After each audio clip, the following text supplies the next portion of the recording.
The story begins nearly 5,000 years ago, in a time when human civilization was just taking root in the lands of ancient Mesopotamia, the fertile region between the Tigris and Euphrates rivers. Early city-states were rising, and with them came both prosperity and conflict. This was the cradle of civilization, the birthplace of writing, agriculture, and complex societies. But it was also the place where humanity would experience something new, something dark. The first organized war. In Mesopotamia, the Sumerians, an innovative and ambitious people, had established flourishing city-states, such as Uruk, and Lagash. These cities were bustling centers of trade, culture, and technology. The Sumerians had learned to harness the power of the rivers, building intricate irrigation systems that allowed them to cultivate vast fields. Their society thrived on agriculture, and their wealth grew as they traded crops, crafts, and other goods with neighboring regions. With their development of cuneiform, one of the earliest known writing systems, the Sumerians not only recorded their trade transactions but also preserved their myths,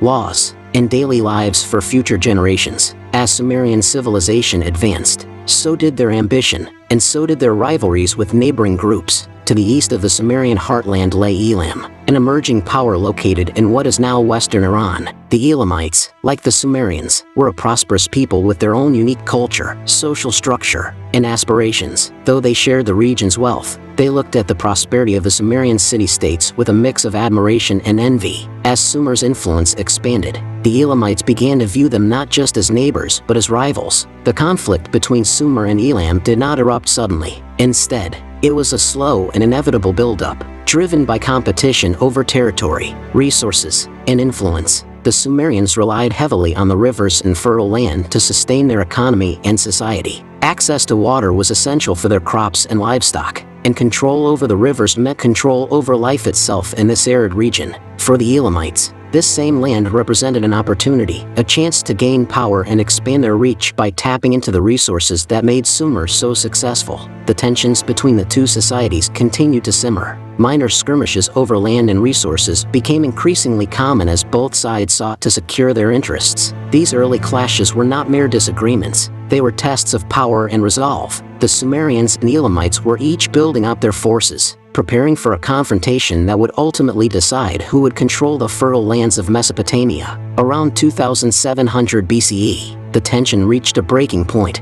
This was a new kind of conflict, not just a raid or a border skirmish, but an organized, large-scale battle with both sides amassing troops, planning strategies, and preparing for war. It was the first time that humanity would experience the reality of organized warfare, where victory would require coordination, tactics, and brutal determination. On the Sumerian side, preparations were extensive. Their army was equipped with advanced weaponry for the time, including bronze-tipped spears, shields, and chariots drawn by animals. These innovations in weaponry gave the Sumerians an advantage, as bronze weapons were stronger and more durable than the stone tools their ancestors had relied upon. Sumerian soldiers were not just farmers or villagers called into service. They were organized into units, trained for battle, and led by commanders who understood the principles of warfare. This was a pivotal development in human history, the transformation of fighting from a spontaneous act into a calculated endeavor. Meanwhile, the Elamites were no less prepared. Though perhaps less advanced in their weaponry,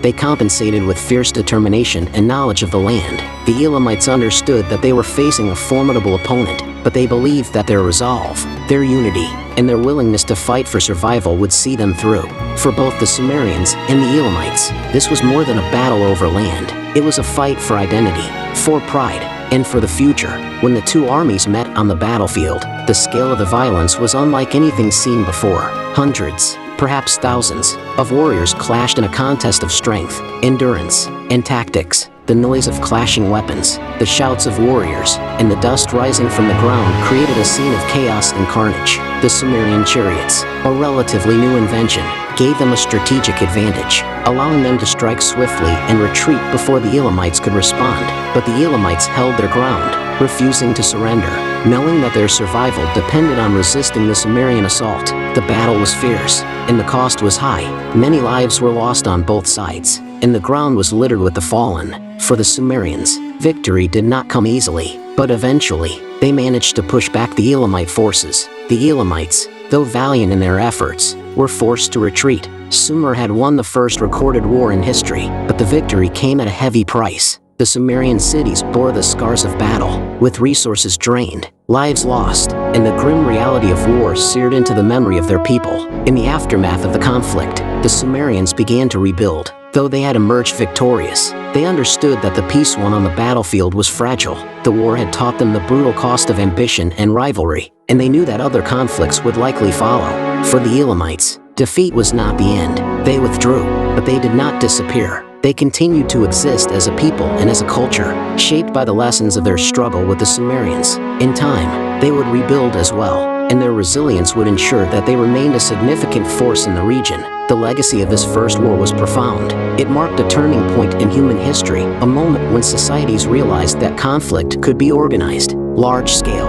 and devastating.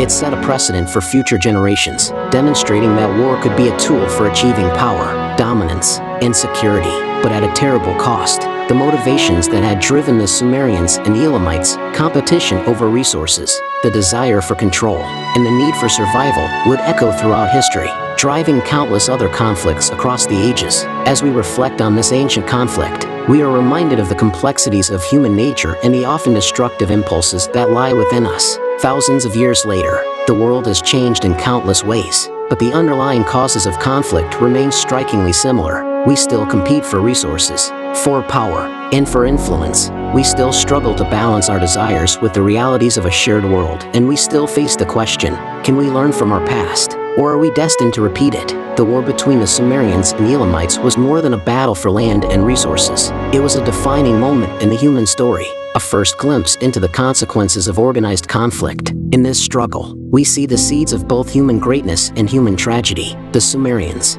with their innovations, their city-states, and their vision, showed us the heights we could reach through cooperation, creativity, and hard work. But they also showed us how quickly those heights could turn to violence and ambition. The legacy of the Sumerian-Elamite War lives on, not only in history books, but in every modern struggle for power and resources. Nations rise and fall, borders are drawn and redrawn, and the same motivations that fueled the first war continue to drive us. But with that legacy comes an opportunity. We know now, as the Sumerians learned then, that war is costly, and its effects can echo for generations. Today, with all the advancements of modern civilization, we have a choice. Will we continue down the path of conflict, repeating the cycles of history, or will we learn from our ancestors, striving to build a world where competition doesn't inevitably lead to violence? The story of the First War is a reminder of the resilience and adaptability of the human spirit, but it's also a warning, a call to remember that with progress comes responsibility. As we move forward, may we honor our shared history by striving for peace,